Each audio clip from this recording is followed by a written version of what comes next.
आई अंबाबाईच्या दर्शनासाठी कोल्हापुरात येणाऱ्या भाविकांना श्री महालक्ष्मी अन्नछत्राचा लाभ होतो, तर गरीब गरजू भुकेल्या नागरिकांसाठी उत्तरेश्वर थाळीचा उपक्रम राबवला जातोय। मात्र सध्याच्या गॅस टंचाईमुळे हे दोन्ही सामाजिक उपक्रम अडचणीत आलेत। गॅस सिलेंडर पुरवठा सुरळीत झाला नाही तर हे दोन्ही उपक्रम सुरू ठेवणं संयोजकांना अवघड होणार आहे।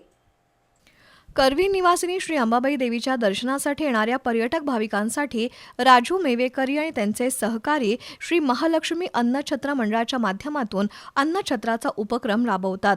रोज सरासरी 3000 भाविक या अन्नछत्रात जेवतात।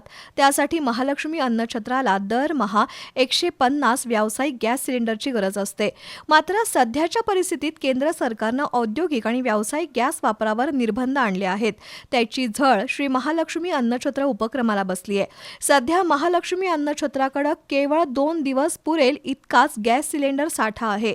सोमवार नंतर गॅस उपलब्ध झाला नाही तर नाईलाजानं अन्नछत्र थांबवल्याशिवाय पर्याय नाही, अशी माहिती राजू मेवेकरी यांनी दिली। आखातामध्ये सुरू असलेल्या या युद्धाच्या पार्श्वभूमीवर आणि असलेली गॅस टंचाई ह्यामुळे बंद करण्याचा निर्णयपर्यंत आम्ही येऊन पोचलेलो आहे। जेवढा गॅस साठा शिल्लक आहे तोपर्यंत अजून 2-3 दिवस हे अन्नछत्र कसं बसं चालेल। त्यापुढं आम्हाला चालू ठेवणं गॅस नसल्यामुळं शक्य होणार नाही। त्याचबरोबर आम्ही सरकारलाही विनंती केलेली आहे, कलेक्टरना निवेदन दिलेलं आहे, संबंधित गॅस कंपन्यांनासुद्धा निवेदन दिलेलं आहे की किमान आम्हाला गॅस पुरवठा करून हे अन्नक्षेत्र चालण्यासाठी मदत करावी। प्रसंगी आम्ही 2 पावलं मागे येतो, काही पदार्थ कमी करून तो गॅसचा वापर आम्ही थोडा कमी करून किमान भात आमटी शिरा घालून लोकांची आम्ही भूक भागवण्याचा प्रयत्न करतो। खास बाब म्हणून महालक्ष्मी अन्नछत्रासाठी गॅस सिलेंडर उपलब्ध करून द्यावेत या मागणीचं निवेदन महालक्ष्मी अन्नछत्र मंडळानं जिल्हा प्रशासनाला दिलंय।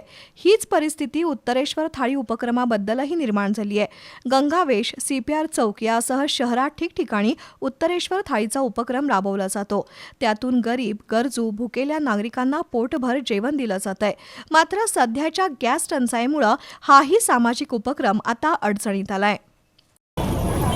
आपल्याकडे 2 दिवस पुरल इतकं गॅस शिल्लक आहे आणि आपल्याला ह्याच्या पुढे काय लागत असेल तर वितरकांनी आपल्याला मदत करतो म्हणून सांगितलेलं आहे। कोल्हापुरात देणाऱ्याचे हात हजार अशी नेहमीच परिस्थिती असते, पण अमेरिका इराण युद्धाचा असा परिणाम कोल्हापुरातील अन्नछत्रावर होईल याचा कुणी कधी विचारही केला नसेल। गॅस सिलेंडर पुरवठा सुरळीत झाला नाही तर हे दोन्ही उपक्रम सुरू ठेवणं संयोजकांना अवघड होणार आहे।